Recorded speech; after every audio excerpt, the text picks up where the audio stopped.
Hello વિદ્યાર્થી મિત્રો, nucleus ચેપ્ટરની અંદર આપણે ભણી રહ્યા છીએ રેડિયો એક્ટિવિટી.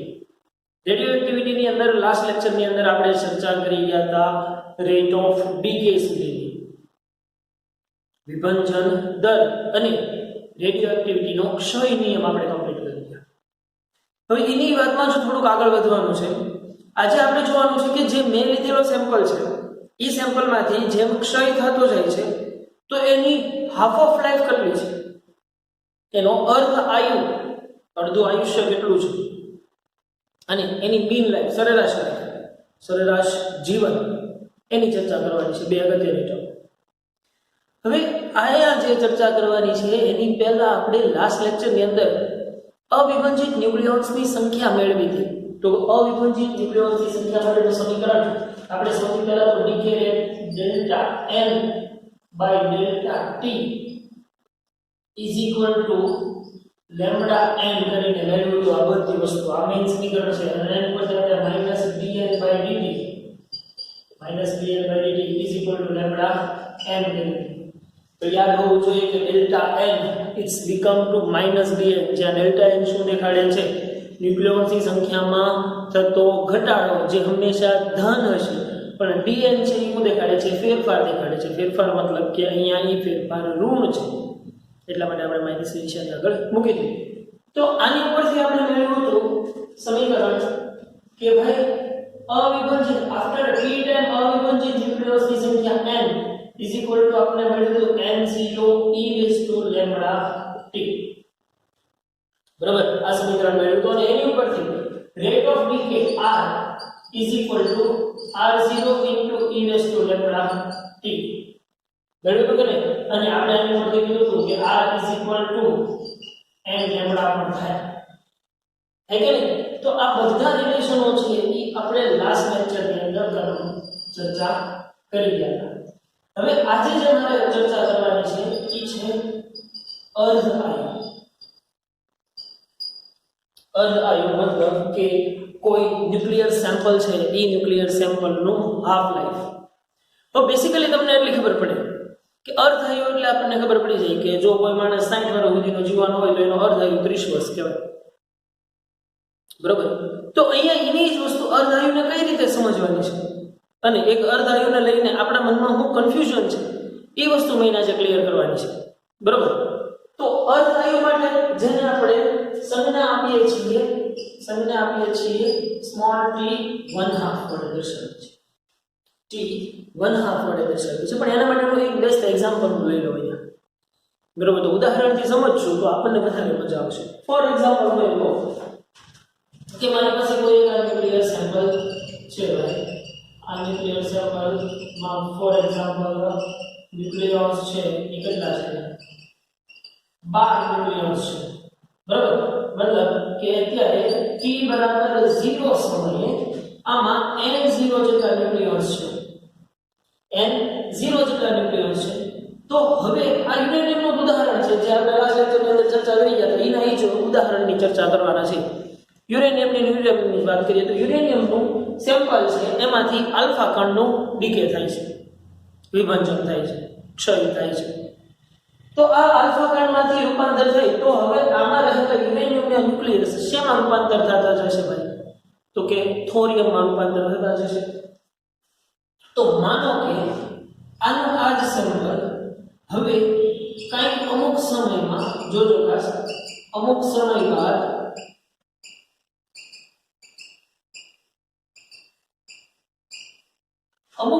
અત્યારે કેટલા 1 2 3 4 થી લઈને 12 કુલ હતા, 12 યુરેનિયમ હતા.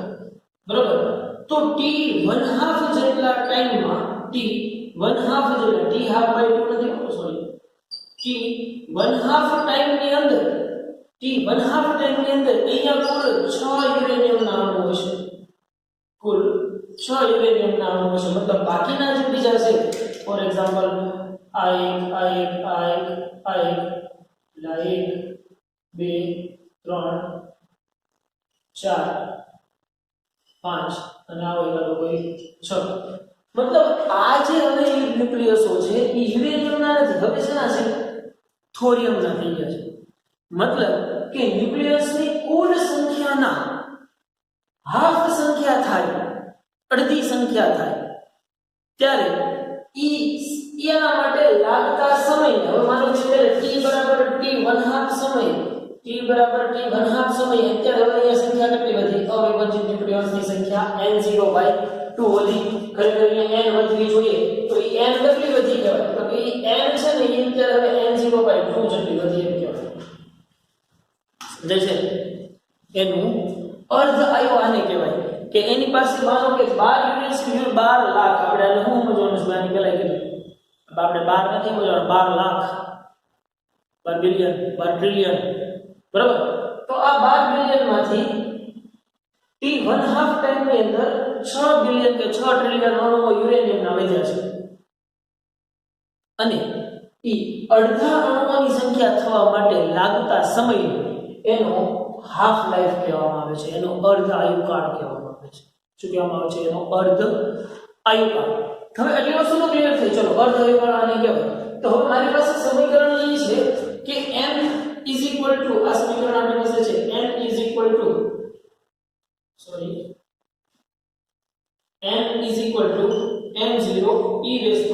λT કહું, બરાબર ને?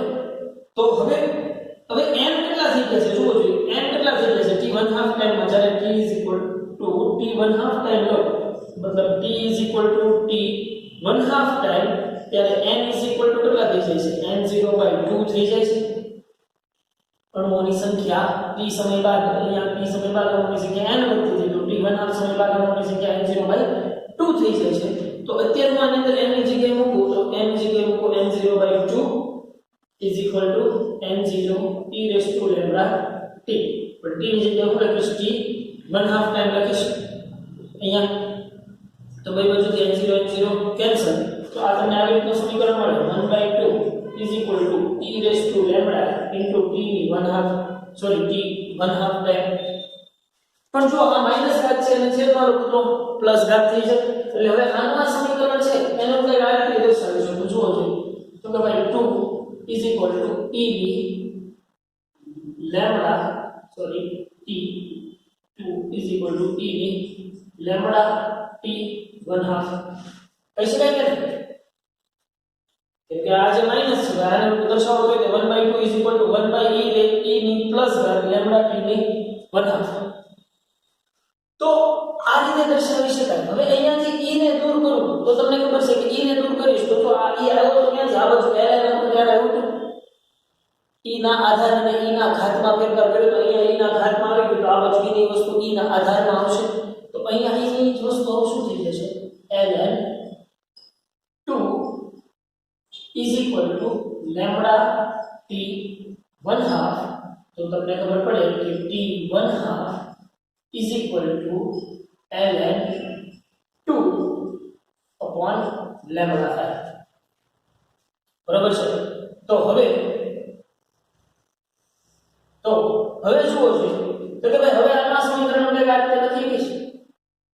તો કે ભાઈ t1/2 is equal to 0.693 divided by lambda. આ ln છે એ નેચરલ લોગ છે, લોગેરિધમ નથી હો, ખાસ યાદ રાખજો. કોઈ પણ ના લોગ અને લોગેરિધમ કઈ રીતે દર્શાવે તો એની એક શોર્ટ ટ્રીક તમને કહું કે કોઈ આવી રીતની વસ્તુ હોય, log 2 is to 8 is equal to 3 થાય. તો આનો મતલબ શું થાય કે log 2 is to 8 એટલે આને 3 થઈ જશે, 3 વડે દર્શાવી શકાય. તો આનો મતલબ શું થાય કે 2 ની 3 ઘાત is equal to 8 થાય. તો અહીં એ જ વાતને દર્શાવી જુઓ છો, 2 e raised to lambda t1/2 છે અને આ બાજુ લઈ આવું એટલે શું થઈ જશે log e. આનો આ વસ્તુ દર્શાવી તો આપણે કહે ને log e into 2 is equal to lambda t1/2. તો જો આ e ની જ વાત છે કે આ બાજુ છે e ના આધારમાં છે, સામેની બાજુ મોકલો તો e ની વસ્તુ e ની ઘાતમાં થાય. બરોબર? તો આ એક વસ્તુ છે ખાસ યાદ હોવું જોઈએ આપણે. અને આ લોગેરિધમ નથી, શું છે? નેચરલ લોગ છે. બરોબર? તો આની ઉપરથી તમને ખબર પડે કે આ 0.693 છે એ 0.693 છે એ તો શું છે 0.693 તો અચળ વેલ્યુ છે તો આનો મતલબ એમ થયો કે t 1/2 ટાઈમ છે t 1/2 ટાઈમ જે છે ઇટ્સ પ્રોપોર્શનલ ટુ 1/λ થાય તો હવે જો તમને એમ થાય કે જેનો ડીકે રેટ વધુ આ જે છે લેમ્ડા છે એ શું છે ડીકે રેટ છે ને એનો લેમ્ડા જેને આપણે એનો ક્ષય નિયતાંક કીધો હતો તો આ જે ક્ષય નિયતાંક જેનો વધુ એની હાફ ઓફ લાઈફ ઓછી એ તો સાચી સિમ્પલ વાત છે કે જેનો ક્ષય નિયતાંક વધુ જે ઝડપથી ક્ષય પામતો હશે એ ઝડપથી અડધો થઈ જશે જેનો ક્ષય નિયતાંક ઊંચો એની હાફ ઓફ લાઈફ છે એ નીચે સિમ્પલ વાત છે તો અહીંયા એક કન્ફ્યુઝન પાછું એવું થાય કે માનો કે મારી પાસે કોઈ આ સેમ્પલ છે આપણે ઉદાહરણ લો જે મેક્સિમમ છોકરાઓ ભૂલ કરીએ છીએ એ વાત હવે આવે છે કે ભાઈ માનો કે મારી પાસે કોઈ એવા સેમ્પલ છે આ 100 ગ્રામનું સેમ્પલ છે બરાબર આનો જે t1/2 ટાઈમ છે ને એ માનો કે 5 દિવસમાં હોય 5 દિવસમાં આ સેમ્પલ અડધો થઈ જાય મતલબ 5 દિવસમાં મતલબ 5 ડેઝ ની અંદર આ સેમ્પલ છે એ હવે કેટલું થઈ ગયું 50 ગ્રામ થઈ ગયું તો તમને એમ કીધું હોય કે બીજા 5 દિવસ પછી કેટલું છે તો કે બીજા 5 દિવસ પછી તમે 0 ગણો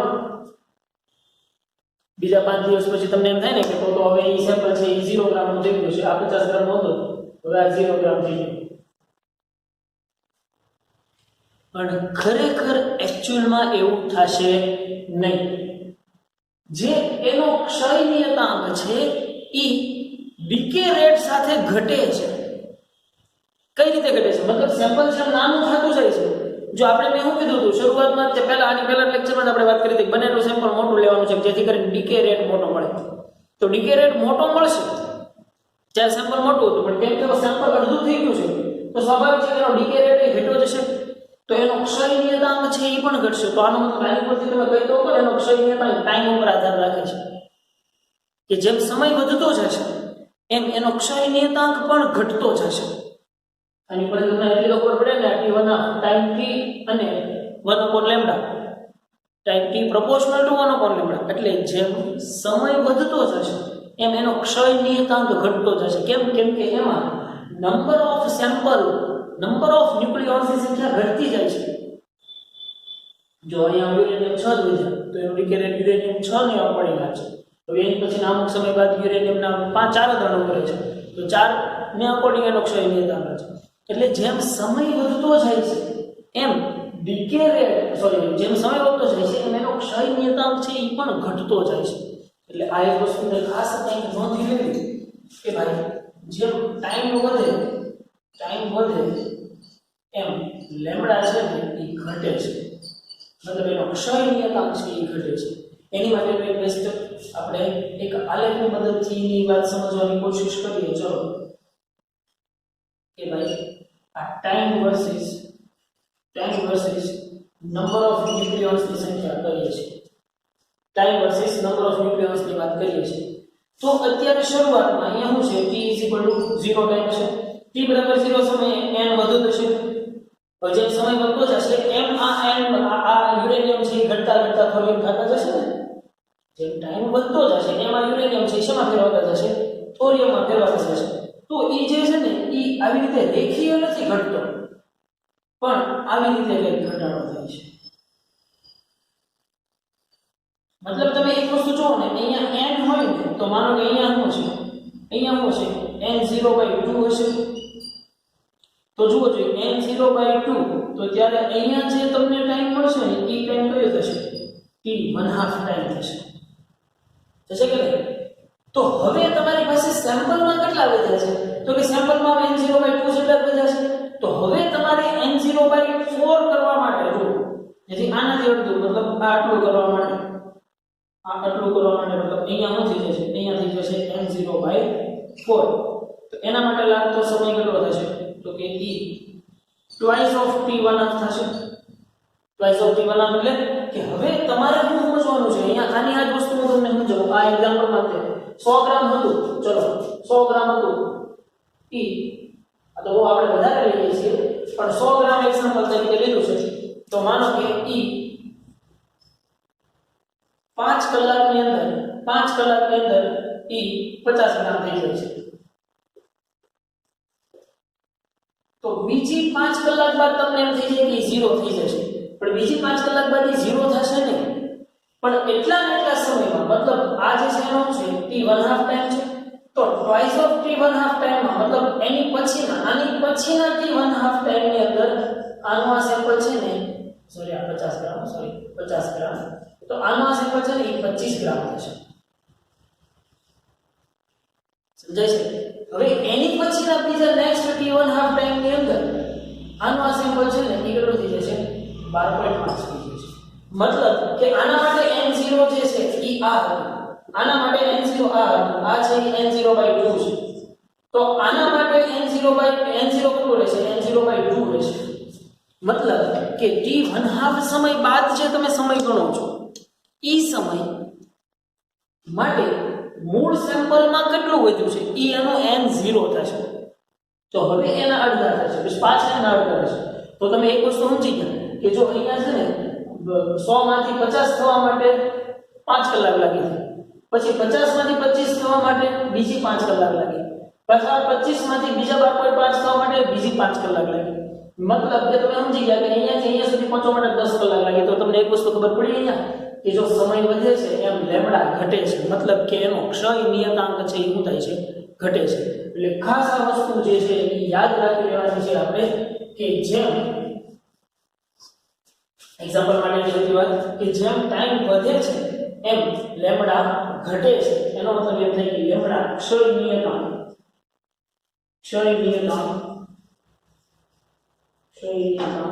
સમય સાથે ઘટે છે. મતલબ કે આપણે ગણીએ છીએ લેમ્ડા અચળ, પણ ખરેખર જેમ સમય વીતતો જાય છે એમ લેમ્ડા અચળ રહેતો નથી. કેમ કે એની પાસે મૂળ સેમ્પલ ઘટતું જાય છે, મૂળ સેમ્પલ ઘટતું જાય તો એનો ડીકે રેટ ઘટતો જાય, તો એનો ક્ષય નિયતાંક ઓબ્વિયસલી ઘટતો જ જવાનો છે. સમજાય છે કે નહીં? તો આ હતી વાત એના અર્ધાયુ. એટલે અર્ધાયુ માટેનું સમીકરણ છે t1/2 = 0.693 / લેમ્ડા. હવે આનો એકમ છે તો તમને ખબર પડી ગઈ કે એકમ શું થાય? પર સેકન્ડ. ટાઈમ છે એટલે ટાઈમનો સેકન્ડ, અને લેમ્ડા ડીકે રેટનો એકમ શું થયો? ડીકે રેટનો એકમ થયો કહેવાય પર સેકન્ડ. અહીંયા લખી નાખું, સોરી ડીકે રેટ નહીં, ક્ષય નિયતાંકનો એકમ થઈ ગયો કહેવાય સેકન્ડ ઇન્વર્સ. ક્ષય નિયતાંકનો એકમ શું થશે? Second inverse. કે પર સેકન્ડ એટલા વિભજન થશે, એટલા ન્યુક્લિયોન્સ છે એ ફલાણા ન્યુક્લિયોન્સમાંથી ઢીકડા ન્યુક્લિયોન્સમાં કન્વર્ટ થશે. બરોબર? તો આ આટલી વાત હતી, એ હતી ન્યુક્લિયસના રેડિયોએક્ટિવ પદાર્થના અર્ધ આયુ વિશે. અને હવે ખાસ ખબર હોવી જોઈએ કે અર્ધ આયુ મતલબ કે અડધા સમયની અંદર એનું દળ છે એ અડધું થઈ જાય, અથવા તો એમ કહેવાય કે એ અડધા ન્યુક્લિયોન્સ છે એ બીજામાં કન્વર્ટ થઈ જાય. આ દળ તો આપણે જસ્ટ એક્ઝામ્પલ લીધું છે, પણ એની પછીના બીજા જ t1/2 ટાઈમની અંદર એની લાઈફ 0 થતી નથી. એના પછીના બીજા સમયની અંદર એની લાઈફ ચોથા ભાગની થાય છે, પછીના 8મા ભાગની થઈ જાય છે, પછી આગળ રીતે વધતી જાય છે. તો ડીકે રેટ જે છે એ કંઈક આ રીતે આગળ વધે છે. કેમ કે જેમ સમય વધે છે એમ એનો ક્ષય નિયતાંક છે ભાઈ એ ઘટતો જાય છે. એટલે પહેલા જેટલું ઝડપથી ક્ષય થતું હતું એટલું જેમ સમય જતા ખૂબ જ ઓછું થતું જાય છે ક્ષય. એટલા જ માટે તમને એમ થાય કે સાહેબ તો અમુકનો અર્ધાયુકાળ એટલો હોય તો ઘડીકમાં યુરેનિયમ છે એ થોરિયમમાં રૂપાંતર થઈ જતા હોય, બટ એકચ્યુઅલમાં એવું થતું નથી. એટલે માટે જ રેડિયોએક્ટિવ પદાર્થો છે ને એ વર્ષો સુધી એક્ટિવ રહે છે. કેમ કે એની હાફ લાઈફ વખતે કંઈક અમુક લાખ વર્ષો હોય, તો સ્વાભાવિક છે કે એનું જીવન પૂરું થતા અમુક બિલિયન ટ્રિલિયન વર્ષો લાગી જાય. બરોબર? એટલા માટે રેડિયોએક્ટિવ પદાર્થો છે ને એ લોંગ ટર્મ સુધી, અને એની ઉપરથી જ પુરાતત્વવિદો છે એ આ જ વાતનો ફાયદો ઉપાડી અને જૂની ઘણી બધી વસ્તુઓ છે એના ડીકે રેટ જાણી અને એની ઉપરથી કહી શકે છે, જેને કાર્બન ડેટિંગ પદ્ધતિ કહેવામાં આવે છે, એની મદદથી કહી શકે છે કે આ ફલાણી વસ્તુ, ફલાણું ઝાડ કે ફલાણું મંદિર એટલા વર્ષ જૂનું છે. એ કેમ ખબર પડે કે એના સેમ્પલે કેટલા સમયમાં કેટલું ડીકે કરે છે અને એ સમયમાં કેટલા હશે અને અત્યારે કેટલા છે એની ઉપરથી ખબર પડે કે આટલા વર્ષ જૂનું આ હશે. આપણે પણ ઘણા બધા દાખલાઓ એવા ગણવાના આવશે. કે મોહેનજોદારોની એક મૂર્તિ છે એમાં આવા આવા લક્ષણો દેખાય છે, તો એ કેટલા વર્ષ જૂની હશે, બરોબર, જેને કાર્બન ડેટિંગ પદ્ધતિ કહેવામાં આવે છે. કાર્બન ડેટિંગ પદ્ધતિ છે એ આ જ સિદ્ધાંતો ઉપર કામ કરે છે, બરોબર. તો આ વાત થઈ અર્ધાયુની. હવે જે વાત કરવા જઈ રહ્યો છું હું એ છે, હવે જે વાત કરવા જઈ રહ્યો છું એ છે સરેરાશ જીવનકાળ. સરેરાશ જીવનકાળ, બરોબર. જીવનકાળ અથવા તો સરેરાશ જીવન, કોઈ પણ રેડિયોએક્ટિવની મીન લાઈફ, એવરેજ લાઈફ કેટલી હશે. હવે નોર્મલી તમને એમ થાય કે સાહેબ એવરેજ લાઈફ હું T1/2 ટાઈમ તો મળી ગયો છે, પછી એની પરથી એની એવરેજ લાઈફ ન કાઢી નખાય. નહીં, એવરેજ લાઈફ એ રીતે નહીં મળે, કેમ કે મેં કીધું એની જેમ આ જેટલા સમયમાં અહીંયા વિભંજન પામ્યા છે એટલા સમયમાં કયા બાકી રહેલા છે એ વિભંજન પામશે તેવું જરૂરી છે નહીં. કેમ કે એનો ડીકે રેટ સતત ઘટતો જાય છે. જેમ વિભંજન થતું જાય છે એમ ડીકે રેટ ઘટતો જાય છે, એટલે સમય વધુ લાગતો જાય છે. તો આ જે વધુ સમય લાગે છે તો એ વસ્તુ કેમ નક્કી કરવી? તો કે ભાઈ t બરાબર 0 સમયથી t બરાબર ઇન્ફાઇનાઇટ સમયની વચ્ચે જો એની ગણતરી લેવામાં આવે ને તો થાય. પણ એના માટે હું એક ઉદાહરણ લઉં છું, એ આઈ હોપ કે તમને બધાને થોડુંક ઇન્ટરેસ્ટિંગ લાગશે. એક બાળક છે આપણા ઘરમાં, તમારા ઘરમાં, મારા ઘરમાં. એ બાળકને તમે એક દિવસ ડે 1, હું એની ટાઈમલાઈન ડ્રો કરી નાખું, જસ્ટ સમજવા માટે જ છે. ભાઈ સમજવા માટે જ છે. તમે એને રમકડા આપો છો, માનો કે પહેલા કોઈ એક કાર આપો છો આવી રીતે, બરોબર, આવી ભંગાર કાર આપો છો, પછી કંઈક ઘૂઘરો આપો છો, અને પછી એકાદું કંઈક બલૂન આપો છો. તો તમે આ t બરાબર 0 સમય, મતલબ કે આજના દિવસે તમે એને આ 3 વસ્તુ રમવા આપી, બરોબર. હવે 2 દિવસ રહીને, મતલબ t બરાબર આફ્ટર 2 ડેઝ, આફ્ટર 2 ડેઝ તમે વાત કરો તો 2 દિવસ બાદ તમે જોવો છો ને તો આમાંથી ફક્ત કાર અને આ ઘૂઘરો 2 જ વસ્તુ વધી છે. આ જે ફૂગો છે ને એ ફૂટી ગયો છે, આના ટાયર છે હજી હાજર, બરોબર, ફૂગો ફૂટી ગયો છે. તો ફૂગાનું જીવન કેટલું થયું કહેવાય? તો કે 2 દિવસનું થયું કહેવાય. હવે પછી એના પછી તમે બીજા 2 દિવસ પછી જોવો છો, મતલબ t બરાબર આફ્ટર ટોટલ કેટલા દિવસ થાય? અહીંયા 4 ડેઝ થાય. બીજા 2 દિવસ પછી તમે જોવો છો ને તો ખાલી એક કાર જ વધેલી હોય છે, બરોબર છે.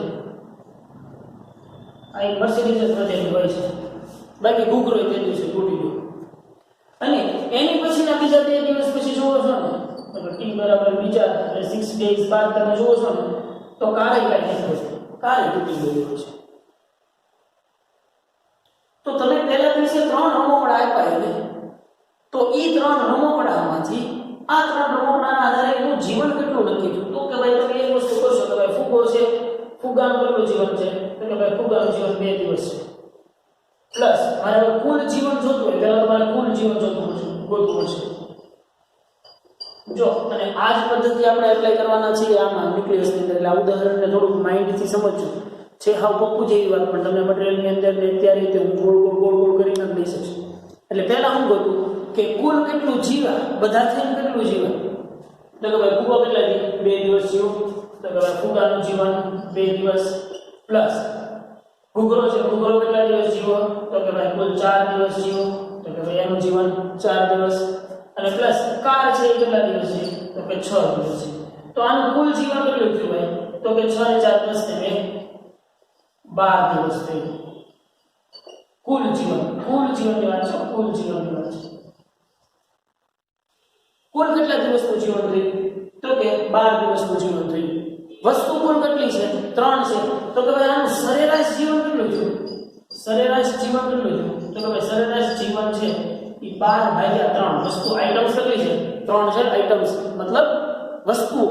તો કે ભાઈ 3 વસ્તુ છે. તો એની જમા અહીંયા આપણે સેમ્પલ, એટલે સેમ્પલમાં કુલ કેટલા છે? n0 છે, એટલે એ n0 લેવાના થશે. તો કે ભાઈ અહીંયા આઇટમ કેટલી આપી લેતી? 3 આઇટમ આપી લેતી. તો 4 ને 12. તો એનું સરેરાશ જીવન કેટલું થયું? 4 ડેઝ થયું. તો આ મેં ગોતી એક બાળકને આપેલા 3 રમકડાના સરેરાશ જીવનની વાત કરી. હજી ફરીથી કહું છું, આ જ એક્ઝામ્પલની મદદથી સમજવું બહુ ઈઝી રહેશે. તમે પહેલા દિવસે એને 3 વસ્તુ આપી, મતલબ n0 જેટલા ન્યુક્લિયસની સંખ્યા આપી, હવે આફ્ટર 2 ડેઝ તમે જુઓ છો તો એક વસ્તુ ગાયબ છે, મતલબ એકાદા ન્યુક્લિયસનું ક્ષય પામી ગયું. ચલો એ વાત પૂરી થઈ ગઈ. પછી આફ્ટર 2 ડેઝ મતલબ ટોટલ 4 ડેઝ બાદ તમે જુઓ છો તો પાછી એક વસ્તુ ગાયબ થઈ ગઈ, એટલે પાછું એનું ક્ષય થયું. પાંચમા દિવસે છઠ્ઠા દિવસે જુઓ છો તો બધું ગાયબ થઈ ગયું. તો હવે સેપરેટ ગોતો, એક એક ન્યુક્લિયસ કેટલું જીવો કહેવાય? તો કે એક એક ન્યુક્લિયસમાં પેલો ફુગો ન્યુક્લિયસ 2 દિવસ જીવો, ઘૂઘરો ન્યુક્લિયસ 4 દિવસ જીવો અને કાર ન્યુક્લિયસ છે 6 દિવસ જીવો. તો આ રીતે એનું કુલ જીવન છે ને 12 દિવસનું થાય. પણ એનું સરેરાશ જીવન કેટલું થયું કહેવાય? તો કે સરેરાશ જીવન છે ને એ કુલ જીવન ભાગ્યા number of items, number of વસ્તુઓ. તો તમને અહીંયા મળ્યું એવું મળ્યું એનું સરેરાશ જીવન મળ્યું.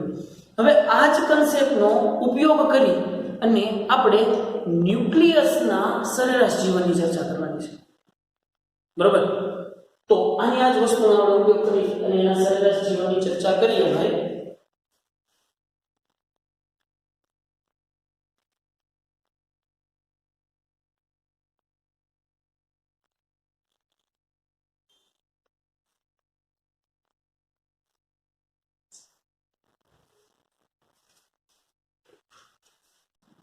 તો કે ભાઈ સરેરાશ જીવનકાળ સમજવા માટે, તો સરેરાશ જીવનકાળ સમજવા માટે અહીંયા ખૂબ કેરફુલી ધ્યાન આપજો, નહીંતર કાંઈ નહીં સમજાય. સો આઈ મસ્ટ વોર્ન યુ કે પહેલા અહીંયા ખૂબ સરખી રીતે ધ્યાન આપજો. હવે સરેરાશ જીવન સમજવા માટે હું એક બેસ્ટ એક્ઝામ્પલ લઈ લઉં, નાનું મસ્તું. ફોર એક્ઝામ્પલ માનો કે મારી પાસે આવું કંઈક ન્યુક્લિયસ છે, જેમાં માનો કે અત્યારે હું સરળતા ખાતે બહુ ઓછા દર્શાવું છું. આ 9 બિલિયન કે ટ્રિલિયન તમારે સમજી લેવાના, 9 બિલિયન કે ટ્રિલિયન ન્યુક્લિયસ છે. બરાબર? તો હવે હું એમ કહું છું કે આ સિચ્યુએશન છે ને એ t બરાબર 0 સમયે n0 ન્યુક્લિયન્સ હતા. બરાબર? t બરાબર 0 સમયે n0 જેટલા ન્યુક્લિયન્સ હતા. બટ આફ્ટર t ટાઈમ આ ન્યુક્લિયન્સમાંથી અમુક ન્યુક્લિયસ છે ને વિભાજિત થઈ ગયા. બરાબર? તો એના માટે હું તમને એમ કહું કે માનો કે ફોર એક્ઝામ્પલ આ બે ન્યુક્લિયસ છે, કોઈ પણ બે ન્યુક્લિયસ છે, માનો કે આ અને એક આ વિભાજિત થઈ ગયા. બરાબર? તો હવે અહીંયા સિચ્યુએશન શું થઈ જુઓ છો, સિચ્યુએશન નીચે લખતા જવાની છે એટલે ખાસ આપણને યાદ રહે. તો કે ભાઈ આ સિચ્યુએશન છે t બરાબર t સમયની કે જ્યારે n જેટલા ન્યુક્લિયસ વધ્યા. હવે આપણે n જેટલા ન્યુક્લિયસ વધ્યા હોય ત્યારેનું સમીકરણ કંઈક બેરવેલું છે. તો કે ભાઈ અહીંયા કેટલા ન્યુક્લિયસ વધ્યા કહેવાય? તો કે n n0 e λ t જેટલા વધ્યા છે તેમ કહેવાય. પરંતુ મારે સરેરાશ જીવનકાળ જોતું હોય તો કોઈનું સરેરાશ જીવનકાળ ક્યાંથી મપાય? એના જન્મથી માંડી મૃત્યુ સુધી. તો અહીંયા મારે સરેરાશ જીવન માપવું છે ને તો t બરાબર 0 સમયથી ખૂબ જ લાંબા સમય, કેમ કે ડીકે રેટ તો ઓબ્વિયસલી ભાઈ વધતો જાય છે, સોરી એનો ક્ષય નિયતાંક છે એ તો સમય સાથે ઘટતો જાય છે. તો આ તો બહુ લાંબા સમયે n = 0 આવશે. તો અહીંયા ખાસ એક અઝમ્પશન લેવાનું છે કે અહીંયા આપણે જે સિચ્યુએશનની વાત કરીએ છીએ એ હું અહીંયા હેડિંગમાં લખું છું કે અહીંયા t = 0 થી લઈ અને t = ઇન્ફાઇનાઇટ સમય સુધી જવું પડશે. તો જ આપણા બધા જ ન્યુક્લિયસ છે એનું વિભાજન થઈ ગયું એમ કહેવાય છે. કેમ કે ડીકે રેટ અથવા તો એમ કહેવાય કે એનો ક્ષય નિયતાંક જે છે એ સમય સાથે ઘટતો જાય છે. તો એનો જો ક્ષય નિયતાંક સમય સાથે ઘટતો જતો હોય તો એ વસ્તુ બહુ લાંબા સમયે નાશ પામશે અને એ ખૂબ જ બિલિયન ટ્રિલિયન વર્ષો. એના ઉદાહરણો આપણે જોશું એટલે ખબર પડશે આપણને. પણ કહેવાનો મતલબ હું કે આ સિચ્યુએશન અહીંયા સુધી ખબર પડે. હવે સમજજો, હવે આનાથી એક સ્ટેપ આગળ સિચ્યુએશન કે જો ખૂબ જ સૂક્ષ્મ ટાઈમનો ફેરફાર લો, મતલબ ટાઈમ = dt જેટલો સૂક્ષ્મ ફેરફાર લો છો, તો અહીંયા જે ન્યુક્લિયન્સ છે ભાઈ, આ ન્યુક્લિયન્સમાં પણ કોઈ સૂક્ષ્મ ફેરફાર થશે. ફોર એક્ઝામ્પલ ચલો આ બે તો હતા તે, આ બે તો કન્વર્ટ પહેલા થઈ ગયેલા છે, આ બે કન્વર્ટ થઈ ગયેલા છે, બરોબર? હવે આ dt સમયમાં માનો કે ફોર એક્ઝામ્પલ dt સમયમાં આવો કોઈ એકાદો ન્યુક્લિયસ છે ને ઈ તે કન્વર્ટ થાય છે. મતલબ કે અહીંયા t = dt ટાઈમની અંદર સમજો, બહુ સૂક્ષ્મ ફેરફાર નહીં કરશો, આટલો બધો લાંબો કેમ કે સૂક્ષ્મ ફેરફારની વાત કરીએ પછી એનું સંકલન કરી શકાય. તો t બરાબર dt સમયમાં કુલ dn જેટલા ન્યુક્લિયોન્સ છે ઈ વિભંજન પામે છે એમ કહી શકાય p dt ટાઈમ ની અંદર કુલ dn જેટલા ન્યુક્લિયોન્સ છે ઈ વિભંજન પામે છે તો તમે ડીકે રેટ ભણી ગયા પછી અહીંયા જ આપણે ચર્ચા કરી રહ્યા છે તો કે ભાઈ તમે અહીંયા આ વસ્તુ ભણી ગયા છો તો કે ભાઈ dn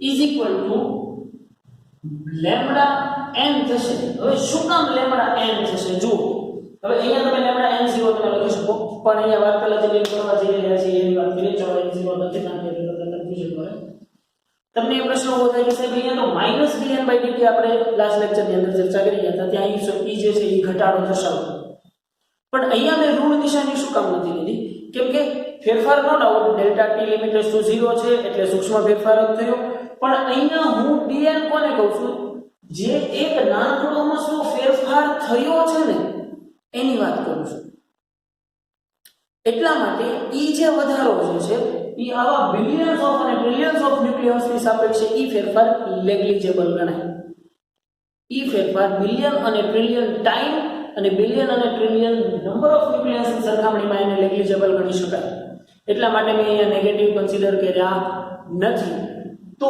હવે શું થાય તો જો અહીંયા સમજો ખાસ હવે મારે પહેલા તો આ બંધારણનું કુલ જીવન પહેલા તમારે શોધવું છે કુલ જીવનકાળ શોધવું છે તો કે ભાઈ જુઓ આ જે ન્યુક્લિયસ છે આ આપણો હોટ ફેવરેટ છે એટલે હું એને આમ કરી નાખું છું ઈ જે ન્યુક્લિયસ છે ઈ કેટલું જીવો કહેવાય તો કે ભાઈ જો t બરાબર t સમય જેટલો તો t બરાબર 0 માં તો હતો જ અને t બરાબર t સમયે પણ હતો ખાલી t બરાબર ડેલ્ટા t જેટલો સૂક્ષ્મ ફેરફાર થયો ને ભાઈ ત્યારે એનું ડીકે થયું મતલબ કે ઈ કુલ કેટલું જીવો કહેવાય તો કે t જેટલું જીવો કહેવાય કે નહીં હવે એની આગળ જે સિચ્યુએશન કરું અને આને હું ડીકે કર્યો છે એમ માનું તો આ કેટલો જીવો કહેવાય તો કે t dt જેટલા સમય માટે જીવો એમ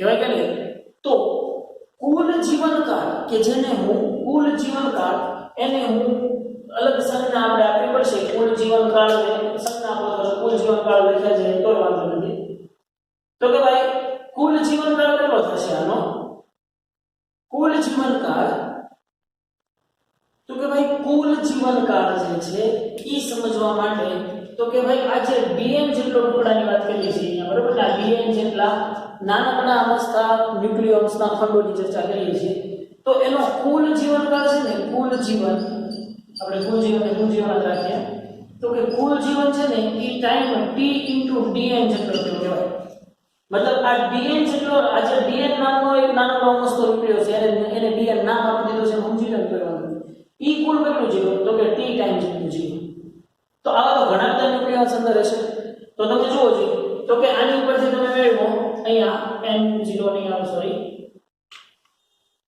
ડેલ્ટા n કેટલો થયો તો કે ભાઈ dn કેટલું કહેવાય લેમ્બડા n dt થયું કહેવાય તો કુલ જીવનની અંદર હું એની કિંમત મૂકું તો કે ભાઈ કુલ જીવન કેટલું થયું કહેવાય તો કે આ ટાઈમ t તો રહેશે તે dn ની જગ્યાએ dn ની કિંમત મૂકો લેમ્બડા n dt હવે જે n છે એ શું દેખાડે છે તો કે n આ સમયે રહેલા ન્યુક્લિયસની સંખ્યા બરાબર ને જો મેં અહીંયા n0 હું કામ મૂક્યું કેમ કે આના માટે જનીન ન્યુક્લિયસ કયા છે પેરેન્ટ ન્યુક્લિયસ કયા છે આ છે આ નથી પેરેન્ટ ન્યુક્લિયસ આ છે એટલા માટે મેં n0 ને બદલે n કરી નાખ્યું સમજાણું કે નહીં આના માટે n0 આ રહેશે કેમ કે આના માટે જનીન ન્યુક્લિયસ આ છે તો હવે n મતલબ n0 e લેમ્બડા t છે તો મૂકો અહીંયા તો કે ભાઈ હવે કુલ જીવન થઈ જશે time t lambda into n ની જગ્યાએ n ની કિંમત મૂકું છું n ની જગ્યાએ n ની કિંમત મૂકું તો n0 e lambda t into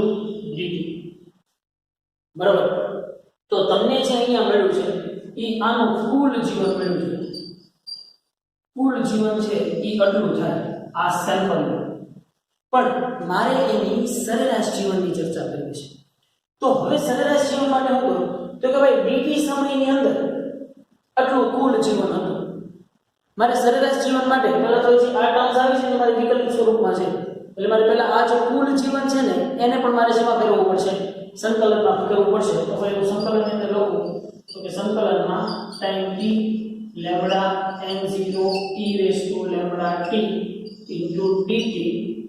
હવે અપર લિમિટ અને લોઅર લિમિટ કઈ આવશે?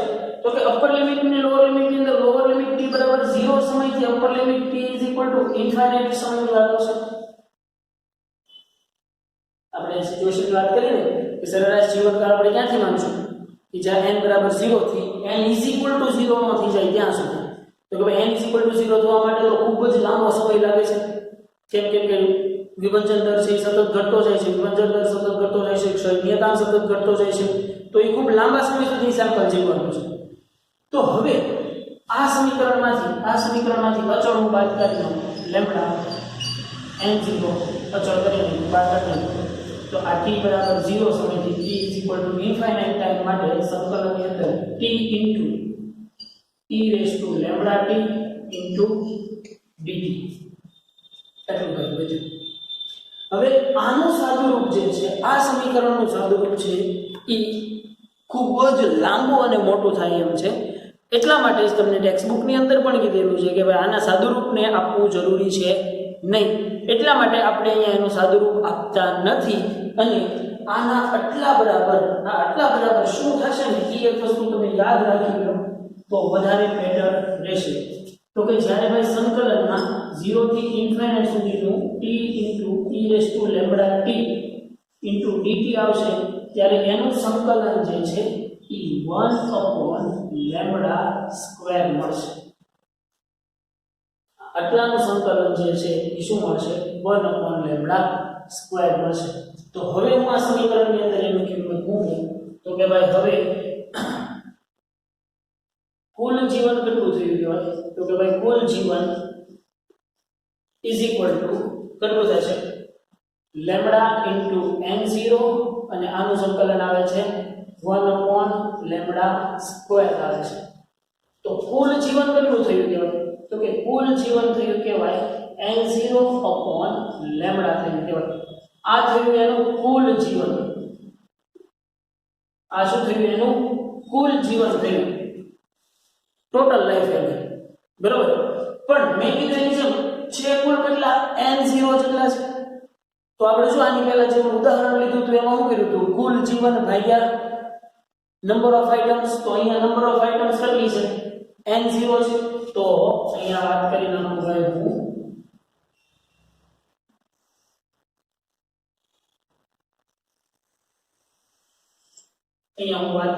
એના સરેરાશ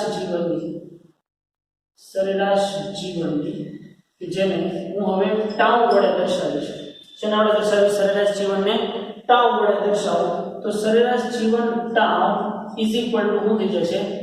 n0 by lambda upon n0 થશે.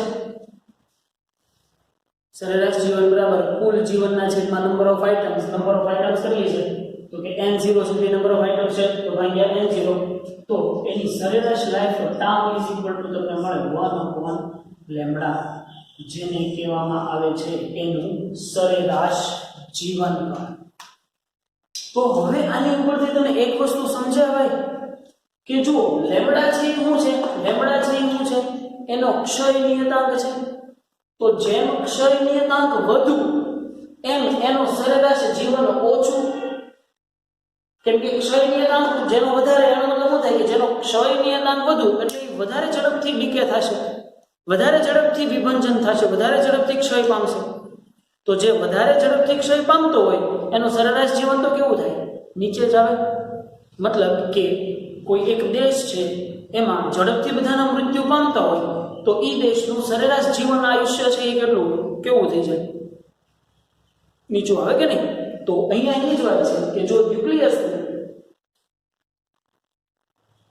ક્ષય નિયતાંક વધુ હશે તો એનું સરેરાશ જીવનકાળ ઓછું થશે, અને જો એનો ક્ષય નિયતાંક ઓછો હશે તો એનું મતલબ જે ધીમે ધીમે જો ક્ષય પામતા હોય તો એનું સરેરાશ જીવનકાળ છે એ વધુ આવશે. હવે આની ઉપરથી મીન લાઈફ અને t1/2 લાઈફ ને બેનો શું સંબંધ છે? તો કે એ વસ્તુ છે ને એકાદી ફોર્મ્યુલામાં આપણે લખીએ તો કે ભાઈ મને એટલી ખબર છે કે τ1/2 શું થાય છે? 0.693 upon લેમ્બડા થાય છે કે નહીં 0.693 અપોન લેમ્બડા થાય છે. તો હવે આના સમીકરણને હું કંઈક થોડું મોડિફાઈ કરીને આવી રીતે લખું તો કે ભાઈ t1/2 ઇઝ ઇક્વલ ટુ 0.69 એટલે ln2 હતું ને ln2 અપોન લેમ્બડા હતું. તો હવે જુઓ છે 1 upon lambda is equal to તો શું થાય છે સરેરાશ જીવન ટાઉ થાય છે. તો હું આનું આ સમીકરણ આમ લખી શકું tau 1/2 is equal to ln2 into time tau. મતલબ કે એના સરેરાશ જીવનકાળ કરતા એનું મૂલ્ય જે છે ઈ એના ln2 ગણું છે, નેચરલ લોગ 2 ગણું છે તેમ કહેવાય. સમજી શકાય કે નહીં ભાઈ? તો આ સરેરાશ જીવન અને હાફ ઓફ લાઈફ આ બધી જ વસ્તુ છે એના સમીકરણો તમારે લખી નાખવાના છે. તમને હજી હું કહી દઉં છું અર્ધ આયુ છે ગઈકાલે થિયરીમાંથી જ્યાંથી આપણે અટક્યા હતા ત્યાંથી અર્ધ આયુની થિયરી છે એ 2 માર્ક્સમાં પૂછી શકાય છે અને સરેરાશ જીવનકાળ છે એ પણ 2 માર્ક્સની અંદર પૂછી શકાય છે. સરેરાશ જીવનકાળ છે એની મોટાભાગની વાતો તમને થિયોરિટિકલ બતાવવામાં આવી છે. સો મેક શ્યોર કે એ વસ્તુ આપણે થિયોરિટિકલ રીતે રહેવા દેવાની નથી, બરોબર? આપણે વ્યવસ્થિત જ એને લખી નાખવાની છે. ઓકે, તો ઝડપથી આપણે જોઈ લઈએ કે આજે આપણે શું જોઈએ એની વસ્તુ. અર્ધાયુ આપણે કોને કહેતા હતા કે n0 માંથી n0/2 થવા માટે લાગતા સમયને એનું અર્ધાયુ કહેવામાં આવે છે. તો કે ભાઈ n0 હતા એમાંથી n0/2 થાય ત્યારે t1/2 થાય. તો કે ભાઈ n n0 e raised to lambda t થઈ તો ખબર છે. તો n ની જગ્યાએ લખી નાખીએ n0/2 તો n0 કેન્સલ તો 1/2 is equal to e raised to lambda t1/2. તો 2 આ છે એને તમે છેદમાં લખી શકો 1/2 is equal to 1 upon e ની lambda t1/2. તો એમ તમે આને લખી શકો 2 is equal to e ની lambda t1/2. હવે આની e નો ઘાત દૂર કરો તો સામેની બાજુ ક્યાં આવશે? આધારમાં આવશે. જે ln2 વડે દર્શાવીએ કે ln2 is equal to lambda t1/2 તો t1/2 is equal to ln2 by lambda. તો t1/2 is equal to 0.693 by lambda. તો t1/2 proportional to 1 upon lambda. મતલબ કે જેમ સમય વધશે, જેમ સમય ટાઈમ વધશે એમ એનો ક્ષય નિયતાંક છે એ કેવો થતો જશે? ઘટતો જશે. અને એક કન્ફ્યુઝન છે આપણે બધાએ ખાસ ક્લિયર કરવાનું છે કે અડધા લાઈફની અંદર જો એની અડધું જીવન પતી જતું હોય તો એની સિવાયના બીજા અડધા લાઈફની અંદર એ મરી જવું જોઈએ. પણ અહીંયા એવું થતું નથી. અહીંયા શું થાય છે કે પહેલા 100 ગ્રામ હતું તો t1/2 ટાઈમની અંદર 50 ગ્રામ થયું. એની પછીના t1/2 ટાઈમની અંદર 25 ગ્રામ થશે. એની પછીના t1/2 ટાઈમની અંદર મતલબ કે જે મૂળ સેમ્પલમાંથી t1/2 ગણો ને તો એ મૂળ સેમ્પલને જ તે n0 કહી દેવાનું. તો હવે એનાથી અડધું, હજી એનાથી અડધું, એનાથી અડધું, અડધું એમ થતું જશે. પહેલો અડધા પછી 0 એમ થઈ જશે નહીં. એટલે આ કન્ફ્યુઝન ખાસ બધા જ દાખલાઓની અંદર બહુ એટલે બહુ કેવરાવશે જો ઘરનું ધ્યાન નહીં આપો તો. બાકી તમને કહે કે 3.5 ટાઈમના બાદ કેટલું દળ વધ્યું હશે તો તમે એમ કહેજો કે ભાઈ 1/2 ટાઈમ બાદ અડધું તો બીજા 1/2 ટાઈમ બાદ 0 તો કાંઈ ન વધ્યું 0. એવા કોઈ ફાંકા મારી દેવા નહીં, બરોબર છે? એટલે એ વસ્તુનું ખાસ આપણે ધ્યાન રાખશું. તો t વધે છે એમ લેમ્બડા ઘટે છે. તો n અને વર્સિસ ટાઈમ t નો આલેખ છે એ આપણે જોયું કે ભાઈ કયો સ્વરૂપમાં આવે છે, સ્ટ્રેટ સ્વરૂપમાં આવતો નથી. જો સ્ટ્રેટ સ્વરૂપમાં આવતો હોત તો આપણે કહી શકીએ. તો લેમ્બડા ક્ષય નિયતાંક સમય સાથે ઘટે છે અને એનો એકમ થાય છે સેકન્ડ ઇન્વર્સ. તો હવે વાત કરીએ એના સરેરાશ જીવનકાળની. સરેરાશ જીવનકાળ મતલબ t બરાબર 0, બાળક જન્મ્યો ત્યાંથી ગળો મેળ્યો ત્યાં સુધીની વાત. મતલબ કે આ બાળક છે એનું જીવન ખૂબ મોટું છે, ન્યુક્લિયસ છે. એટલા માટે t બરાબર 0 સમયથી આપણે વાત કરવાની છે, t બરાબર ઇન્ફાઇનાઇટ ટાઈમ સુધી વાત કરવાની છે. તો એના માટે આપણે એક એક્ઝામ્પલ લીધું કે n0 જેટલા ન્યુક્લિયસ લીધા. એમાંથી t સમયે કેટલા થાય છે? તો કે ભાઈ t સમયે n જેટલા ન્યુક્લિયસ વધે છે. હવે એનાથી ટાઈમનો ફેરફાર મેં ખૂબ જ સૂક્ષ્મ લીધો. ટાઈમનો ફેરફાર મેં ખૂબ સૂક્ષ્મ લીધો. મતલબ dt જેટલા સમયની અંદર આ તો બે થઈ જ ગયેલા હતા, આ એક વધારાનો ડીકે થયો. તો કે ભાઈ ઈ કેટલું ડીકે થયું? એટલે કે dn is equal to lambda n dt જેટલું થયું કહેવાય. તો કે ભાઈ આ જે બિચારો એક જે બાળક છે ઈ બાળકનું જીવન કેટલું થયું કહેવાય? કુલ જીવન. તો કે કુલ જીવન dn છે ઈ t * dn જેટલું થયું કહેવાય. કુલ ટાઈમ t. અહીંયા સુધી તો t સુધી તો જીવતો હતો ને, ખાલી dt જેટલા ફેરફારના કારણે એ મરી ગયો. તો t t into dn. dn ની જગ્યાએ dn ની કિંમત મૂકો, n ની જગ્યાએ n ની કિંમત મૂકો. સમીકરણ આપણે સાદુરૂપ ની અંદર મેં કીધું એમ છે આનું જે સંકલન છે એ ખૂબ જ લાંબુ અને મોડું થઈ જાય છે, બરોબર છે. એટલા માટે આટલાનું સંકલન છે 1/λ² થાય એ આપણે યાદ જ રાખી લેવાનું છે, કેમ કે આગળ આવા કોઈ સંકલનમાં તમારે આવવાનું છે નહીં આમાં આ ચેપ્ટરની અંદર, બરોબર.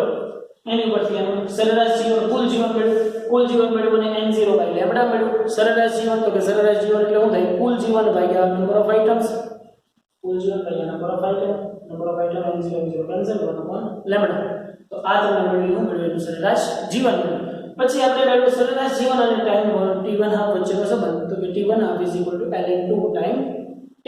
હવે જે ટાઈમ t છે એવું છે એનો સરેરાશ ટાઈમ છે, યાદ રાખજો કુલ સમય છે નહીં, બરોબર. તો થિયરીની દ્રષ્ટિએ ભાઈ આ ખૂબ જ મહત્વના અને અગત્યના ટોપિક છે, એટલે મેક શ્યોર કે એને આપણે એક વખત ચેક કરી લેવા જોઈએ. તમારા મટીરીયલની અંદર પેજ નંબર મટીરીયલમાં તમારા પેજ નંબર 8 ઉપર ક્યુરીના એકમ અને બેક્વેરલ એકમની વાત છે. એની નીચેથી શરૂ કરી અને અર્ધ આયુ શરૂ થાય છે. એ અર્ધ આયુ તમારે આલેખ પૂરો થાય અને આલેખનું ડિસ્ક્રિપ્શન છે ત્યાં સુધીનું 2 માર્ક્સનો પ્રશ્ન, રેડિયોએક્ટિવ પદાર્થો માટેનું અર્ધ આયુકાળ મેળવો 2 માર્ક્સ. રેડિયોએક્ટિવ પદાર્થો માટેનું અર્ધ આયુકાળ મેળવો 2 માર્ક્સ. અહીંયા સુધી આલેખ પછીના 1 પોઈન્ટ સુધી આવશે અને એની પછીના પોઈન્ટથી રેડિયોએક્ટિવ પદાર્થો માટેનું સરેરાશ જીવનકાળ મેળવો. રેડિયોએક્ટિવ પદાર્થો માટેનું સરેરાશ જીવનકાળ મેળવો એ તમારે થ્રુ ધ પેટ, બરોબર છે. તો આટલી વસ્તુ છે એ તમારે હોમવર્કની અંદર 1 ટાઈમ છે. અને જે બોર્ડ વર્ક જે છે ભાઈ એ બોર્ડ વર્ક પણ તમારે 1 ટાઈમ કરવાનું છે. જો ભાઈ બોર્ડ વર્ક છે ને એ જ બહુ કામ લાગવાનું છે આમાં,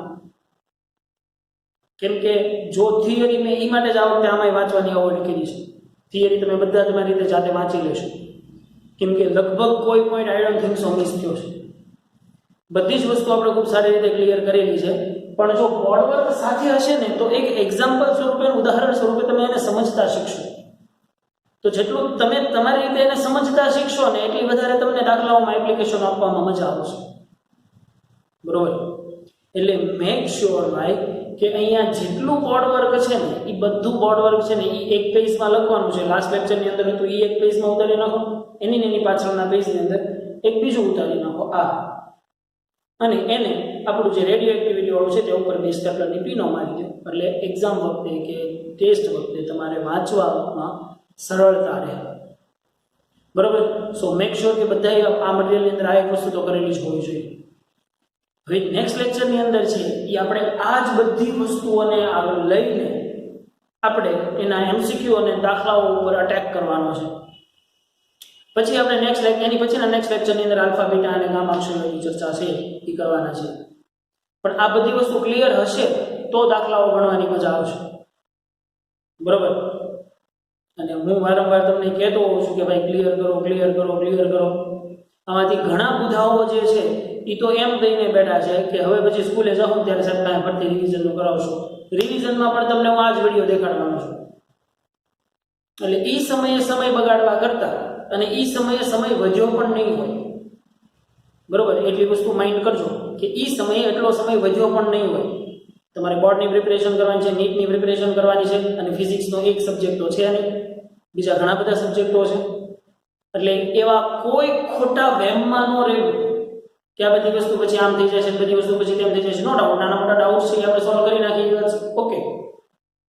પણ તમે પછી થ્રુ આઉટ એમ કહો કે હવે આ બધી વસ્તુ એકથી શરૂ થાય, તો એકથી તો કોઈ વસ્તુ હવે શરૂ ન થાય, પોસિબલ નથી, બરોબર. એટલે મેક શ્યોર કે આ વાતનું બધાએ આપણે ધ્યાન રાખવાનું છે કે રિવિઝન નો ડાઉટ જે જરૂર પડશે એ બધા અમુક પોઈન્ટ્સ નહીં કરીએ. અમુક પોઈન્ટના રિવિઝનો જેની જરૂર પડશે એને એકચ્યુઅલમાં પ્રેક્ટિસ માટે આપણે જરૂર પડે તો એ પ્રેક્ટિસો કરાવશું. તમારી કોઈ વસ્તુ કાચી નહીં રહેવાની. પણ હવે અત્યારે તમે સોફા ઉપર આડા પડ્યા લેક્ચર જોતા હો, બુક કે પેન કાંઈ હાથમાં હોય નહીં, અને પછી એમ કહો છો સાહેબ કરાવો, તો સોરી, બરોબર છે. કેમ કે તમારે આ વિડીયો જોતા જેટલી વાર લાગે છે એનાથી 3 ગણી વાર આ વિડીયો બનાવવામાં લાગે છે. બરાબર? આપણા ફાધર બહારથી કંઈક કમાઈને લાવતા હોય તો જેટલી આપણે ઉડાડવામાં વાર નથી લાગતી ને, એનાથી ખૂબ જ વધારે વાર આપણા ફાધરની કમાતા લાગે છે. એટલા માટે કહું છું કે તમને જે વસ્તુ મળે છે, જે કન્ટેન્ટ મળે છે, એની વેલ્યુ કરતા શીખો. બરોબર? And seriously guys, you are to be very lucky કે આ સમયની અંદર પણ તમે એટલું જ સારું અને એટલું જ સરસ રીતે અભ્યાસ કરી રહ્યા છો. એટલે એ વસ્તુ બહુ તમારા માટે સારી કહેવાય. ઘણી બધી હોય છે, નો ડાઉટ. મારા જ અમુક વિડીયોઝની અંદર મેં ઘણી વખત જોયું છે કે અમુક કમેન્ટ્સ આવી એવી ઠીક, એનાથી કંઈ હું મારું કમેન્ટ બોક્સ ઓફ નહીં કરી નાખું, પણ હું એ ઓન રાખીશ. શું કામ? કેમ કે ભાઈ આમાં તમારા તમારા ચારિત્રો સામે આવે છે. બરોબર? કીચડને એમ થતું હોય કે બધા મારાથી ડરી ડરીને ચાલે છે, પણ એ વસ્તુનો વહેમ છે આપણો. આપણે કીચડ છો એટલે આપણાથી બધા ડરી ડરીને ચાલે છે. બરાબર? એટલે અમુક માણસોને જો સ્ટ્રાઇક થવી હશે તો થઈ જશે. નો ડાઉટ, તમને મન પડે એવી બિંદાસ કમેન્ટો મારો, આઈ ડોન્ટ માઇન્ડ. પણ એની અંદર તમારું જ ચરિત્ર દેખાઈ જાય છે, તમારા જ પરવરિશો દેખાય છે. એટલે આપણે એવું કાંઈ ન કરીએ મેક્સિમમ. મારે હજી સુધી એવો કોઈ ઇસ્યુ થયો નથી. 1 કે 2 કમેન્ટો એવી આવી હતી કે જે થોડા ફેક આઈડીમાં જે છે એવું મને લાગ્યું. કાંઈ વાંધો નહીં, ઇટ્સ ઓકે. એને મજા આવી ગઈ, કાંઈ વાંધો નહીં બેટા. આજની તો કાલ જે વર્ડ તમે પ્લે કરો છો એ જ આમ આવવાના છે, ભલે પર્સન કોઈક બીજો હોય. બરોબર? એટલે કહેવાનો મતલબ અત્યારે એવી કોઈ વાતોની ફિલોસોફીઓમાં ટાઈમ બગાડવાની જરૂર છે નહીં. તમે આઈ હોપ કે મહેનત સારી રીતે કરતા હશો, એ જ વસ્તુની આશા છે. આ અમારું કામ છે એટલે અમે કરીએ છીએ, દેટ્સ ઓકે. પણ તમારું કામ પણ તમારે મિસ નથી કરવાનું. તમને એમ થાય છે કે તમે એક વિડીયો પાછળ 3 કલાક બગાડો તો એ તમારું કામ છે.